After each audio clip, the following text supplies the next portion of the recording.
दुर्गा आदि शक्ति की जय हो। जय महाकाल, जय जय महाकाल। मैं अशोक शर्मा सभी जिज्ञासु महानुभावों को नमस्कार करता हूँ। मनुष्य का जो भाग्य होता है वो उसके कर्मों का, पूर्व जन्म के कर्मों का फल होता है। उसको प्रारब्ध कहते हैं और उसी को भाग्य के रूप में पढ़ा जाता है। तो एक जब विद्वान ज्योतिष जब ग्रह के फल के बारे में बताता है आपको, तो वो बोलने में तो आता है कि ग्रह का, इस ग्रह का ये फल है, इस ग्रह का ये फल है, किंतु होता क्या है कि ग्रह, नक्षत्र और राशियां स्वयं कोई फल नहीं देते हैं। दरअसल ग्रह, नक्षत्र और राशियां ये सूचना देते हैं जो पूर्व जन्म में आपने कर्म जो किए हैं उसका फल की सूचना वो अलग अलग ग्रह आपको देते हैं। तो जो आप मेरा एपिसोड देख रहे हैं, आपको पसंद आ रहा है तो आप जो है उसे सब्सक्राइब कीजिए, लाइक कीजिए और अपने मित्रों को ज़्यादा से ज़्यादा शेयर करिए। मैं आपको बताऊंगा कि चंद्रमा से अनफा योग कैसे बनता है, सुनफा योग कैसे बनता है और दुरुधरा नामक योग कैसे बनता है।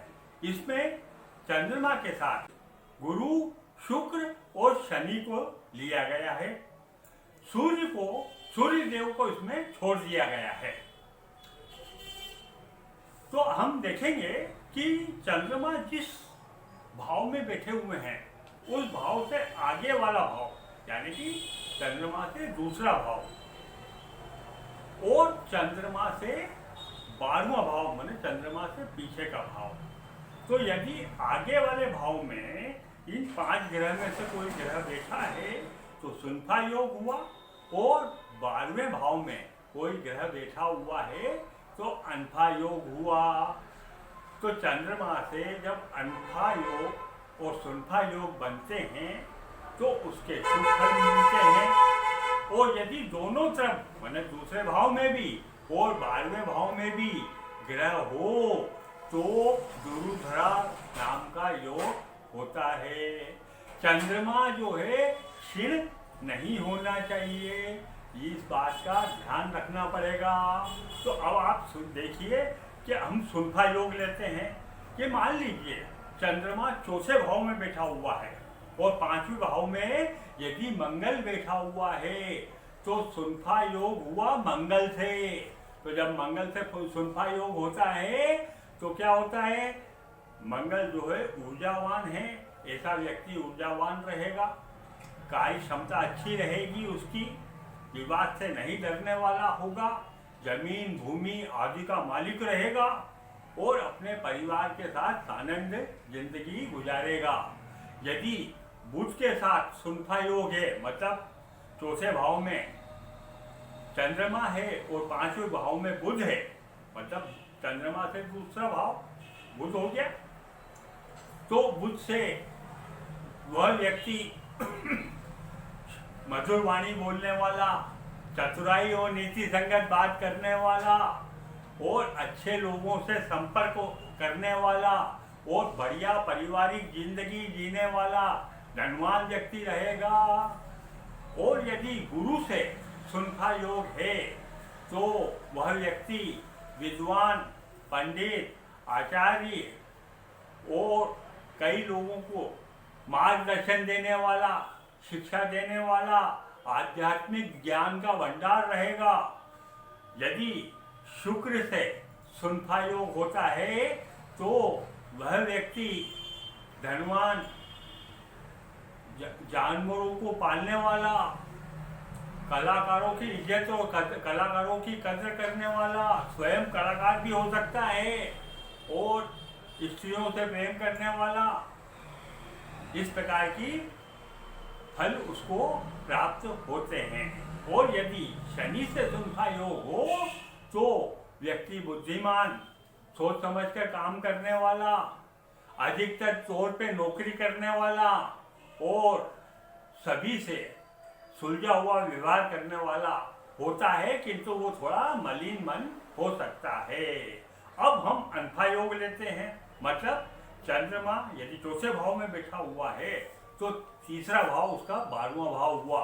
तो तीसरे भाव में यदि मंगल बैठा हुआ है तो आदमी बात बात पे विवाद करने वाला, तो अपनी कोई भी बात के लिए, हक के लिए साहस के साथ लड़ने वाला, ऊर्जावान रहेगा।